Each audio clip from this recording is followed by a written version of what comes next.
নমস্কার বন্ধুরা, কেমন আছেন সবাই? টুলটুল দত্ত ব্লগেতে আপনাদের স্বাগত জানাই। আজ আমি বানাতে যাচ্ছি পালং পনির। চলুন দেখে নিই।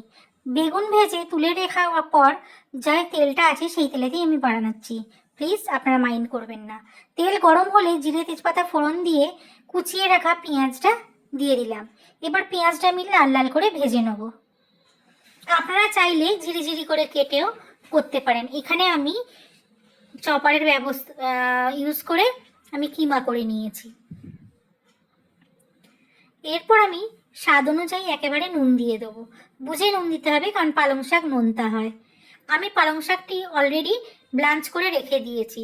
5 মিনিট থেকে 7 মিনিট একটু ফুটিয়ে নিয়ে জলেতে, তারপর ঠান্ডা জলে দিয়ে আমি ব্লাঞ্চ করে বেটে রেখে দিয়েছি। এখানে আমি 2টো টমেটো, একটু আদা রসুন কাঁচা লঙ্কা বাটা করে নিয়েছি। দেখুন, এইটাকে ভালোভাবে এবার কষিয়ে নেব। এবার গরম মশলা, কাশ্মীরি লঙ্কা, ধনে গুঁড়ো, জিরে গুঁড়ো আর হলুদ গুঁড়ো দিয়ে ভালোভাবে আমি কষিয়ে নেব।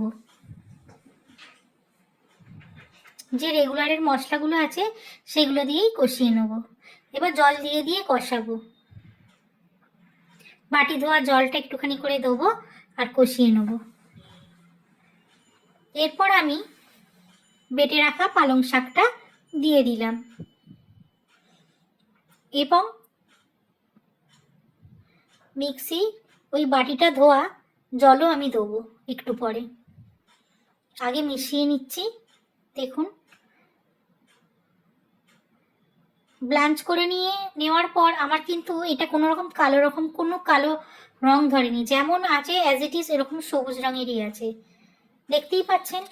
আমি এখানে 250 গ্রাম পনির নিয়েছি আর 1 আটি পালং শাক নিয়েছি। এখানে আমি পনিরগুলো ভাজিনি, কোনো রকম নুন জলেতেও ডুবিয়ে রাখিনি। আমার মনে হয় যে মশলা কিংবা নুন যা আমি পরিমাণে দিয়েছি সেইটাকে অ্যাবজর্ব করে নেবে পনিরটা, তবেই ভালো লাগবে। আগে থাকতে কোনো নুন জলে ডোবানোর কোনো প্রয়োজন নেই। এবার বাকিটা বাটি ধোয়া জলটাকে আমি দিয়ে এটা ফুটতে দেবো।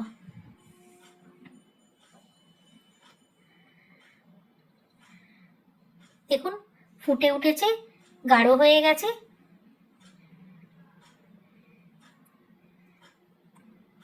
এরপর আমি একটুখানি ক্রিম দিয়ে দেবো।